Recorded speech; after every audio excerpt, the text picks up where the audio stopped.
Gua Yusuf Tirtayasa, biasa dipanggil Yusuf, usia 27 tahun. Saat ini gua lagi bekerja di salah satu media online di Jakarta Selatan dan berdomisili di Serengseng Sawah, Jagakarsa, Jakarta Selatan.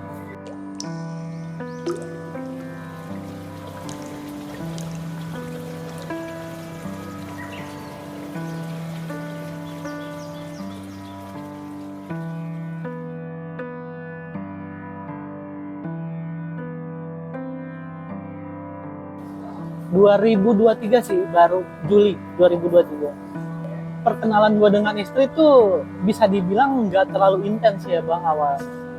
Jadi gue itu justru bisa mengenal lebih dekat dengan istri gue itu setelah kita masing-masing bekerja. Dulu awalnya gue kenal itu di organisasi senat mahasiswa di kampus. Nah tapi gue nggak berani nih ngedeketin istri. Jadi gue itu dulu tergolong malu-malu kali ya, malu-malu dan gue nggak pedean dulu. Jadi gue cuman bisa mengagumi dari jauh aja, cuman bisa curi-curi pandang gitu kan. Gue mengagumi dari jauh, gue juga bahkan kita nggak pernah terlibat obrolan sama sekali dalam satu kampus padahal seorganisasi. Gue nggak pernah, seinget gue ya, nggak pernah sama sekali itu ngobrol deket gitu. Tapi memang diam-diam gue udah memperhatikan dia kan, udah mulai mengagumi. Karena bagi gue sosoknya yang lemah lembut dan kalem. Ya 7 tahun kemudian, kebetulan istri ini tempat kerjanya deket dengan kantor gue. Nah, gue ngeliat postingan-postingannya dia di story, di IG, ya kan. Kok kayak tahu nih gue tempat, ya kan. Di SCBD ternyata kan. Sementara posisi gue kerja di Senayan kan. Nah berarti deket dong. Nah gue coba dari situ mulai basa-basi lah. Gue coba mulai deketin. Dan gue keinget dulu gue mulai suka gitu sama dia.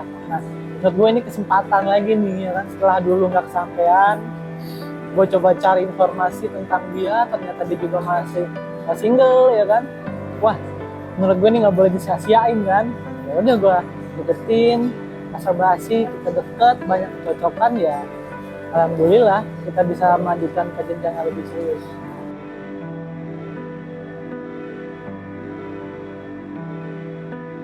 Gue sadar betul memang gue bukan orang yang ahli ibadah.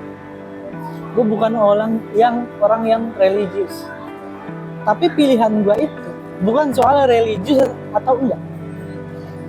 Jadi kalau bisa dijelasin sedikit aja, latar belakangnya adalah karena gue anak broken home. Nah, gue punya prinsip semacam trauma ya, sedikit trauma, hubungan yang kandas. Kalau gue pacaran, gue kandas, putus nyambung, apa bedanya gue sama orang tua gue? Gue mikir ke diri gue seperti itu. Bisa aja pacaran emang, dan ada yang deket, pernah ada, tapi gue gak mau belak-belakan ngatain suka juga ke dia, gue gak. Karena apa? Karena gue bakal merasa bersalah dengan diri gue nanti. Kalau gue paksain demi tren, demi gaya, biar nggak dicap ketinggalan zaman. Tapi gua bakal ngerasa bersalah pernah punya masa lalu ya dari orang tua ya yang pernah kandas. Nah, gue melatih diri gue untuk nggak ngulangi. Sebenarnya sesimpel itu prinsip. Gue pacaran nanti kandas putus nyambung, ya apa bedanya? Kan gue punya cita-cita. Cita-cita itu kan bisa kita terapin dari hal kecil. Dari hal kecil aja gue gak konsisten. Gue putus nyambung, pacaran, sana-sini, sembarangan. Gimana gue bisa merealisasikan visi gue yang dulu.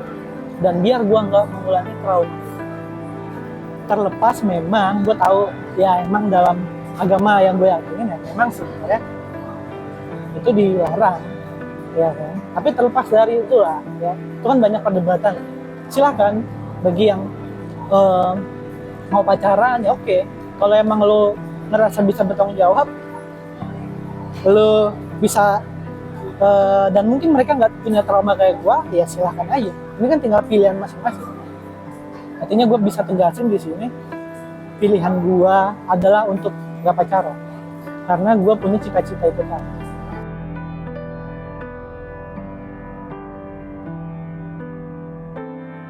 Itu bagi gue pribadi itu kerasa banget bedanya. Dari yang tadinya gak punya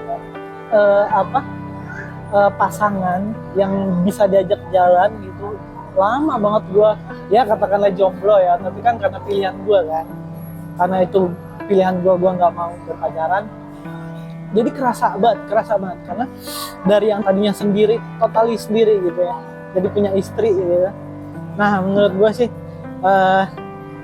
ya lebih seru aja sih, lebih seru dan tentunya banyak penyesuaian ke sana sini ya.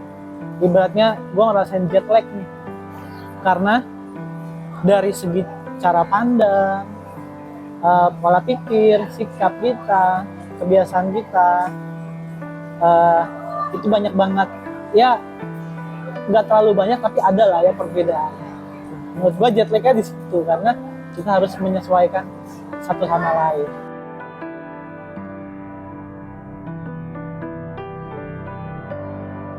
Kalau sejauh ini ya, dari yang gue rasain nih sebagai pengantin baru gitu ya, belum setahun, perbedaan masalah-masalah itu memang bener-bener ada ya. Kalau dulu kan cuma dengar cerita-cerita aja kan, cerita-cerita horor. Kalau bagi pengantin baru akan banyak ujian, akan banyak cobaannya. Akhirnya gue ngerasain itu langsung sih. Nah, bagaimana cara kita tetap bisa sama-sama? Ya menurut gue memang harus saling memaafkan, harus jujur, dan keterbukaan itu penting. Karena gimana pun kita udah sebagai sepasang suami istri, yang dari yang dulunya menurut gue privacy itu memang ada. Nah menurut gue sekarang sih seharusnya hal itu udah nggak terlalu ada banget gitu ya. Karena apa? Ya udah sah lah sebagai suami istri, apa lagi sih yang dirahasiain. Dan ini kan biar langgengnya pernikahan kita kan, meskipun tetap akan ada 1-2 privacy yang gue hargain, tapi ya paling itu sih, keterbukaan atau kejujuran, saling memaafkan, saling pengertian, itu penting banget.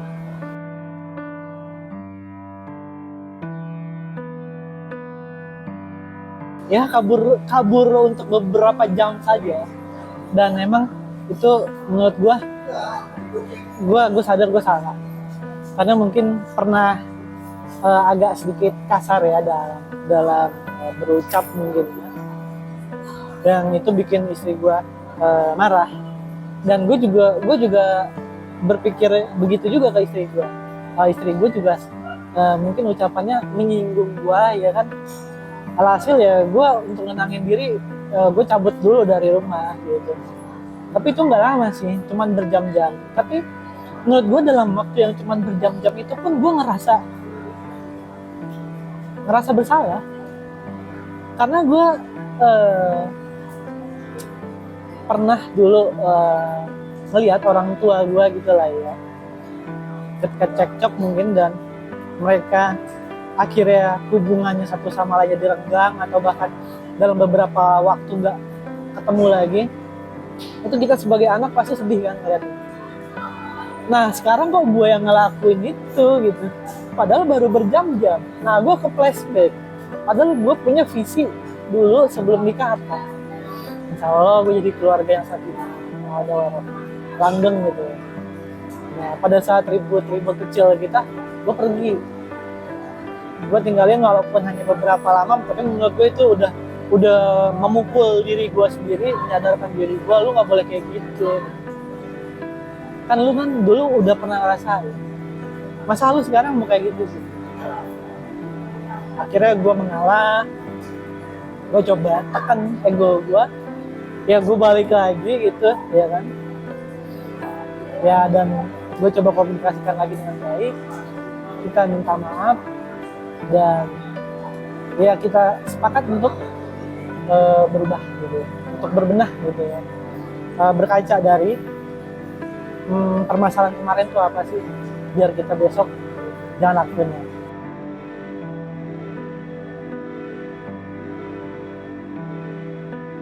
Saat dimana kita tetap bareng-bareng sebagai suatu keluarga, tetap bersama, apapun kondisinya, mau dalam kondisi ekonomi sehancur apa, mau dalam kondisi secara pribadi kondisi kita seperti apa, menurut gua itu tetap harus bersama-sama. Jadi kebersamaan di tengah kondisi yang buruk itu makna keluarga bahagia gitu. Karena yang gua rasain dulu, mau banyak duit kayak keluarga kita, tapi kita nggak sama-sama, apa gunanya? Tetap sedih dong. Jadi menurut gue kebersamaan untuk tetap utuh sebagai keluarga dan tetap baik-baik saja itu penting. Apapun kondisinya, apapun situasinya, sesulit apapun. Karena kalau itu soal ekonomi, itu bisa diperbaiki loh. Ya kan? Yang namanya harta kan bisa kita kejar. Ya. Tapi kebersamaan ini nih yang tetap harus kita jaga. Mau seperti apapun kondisinya. Terlebih kita sudah bersumpah pada saat mau menikah, kan pernikahan itu kan adalah sumpah kita kepada Tuhan sebenarnya. Jadi kita itu bersumpah, ada saksi, ada orang tua, ada penghulu, ada ayat-ayat Tuhan gitu ya. Ya sok kita buktikan komitmen kita kepada Tuhan, mampu nggak untuk tetap bersama dalam apapun cobaan. Jadi kebersamaan di tengah situasi sulit, menurut gua itulah makna keluarga bahagia.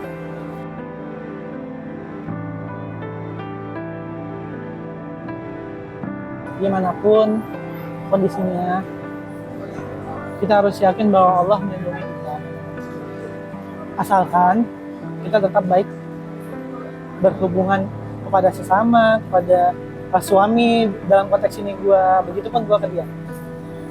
Yang penting komunikasi kita lancar, tetap saling menghargai, tetap saling menghormati, kepada orang tua tetap berbakti, ya kan, kepada sosial tetap berakhlak baik, kepada Tuhan juga tetap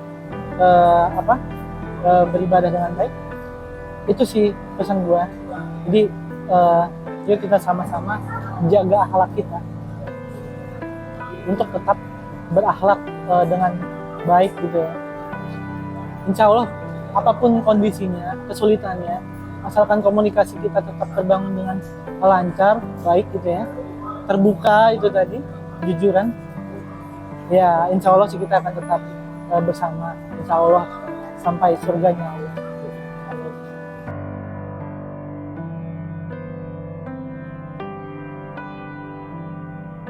Tadi yang udah gue sampaikan adalah cari yang akhlaknya baik, ya, akhlaknya baik.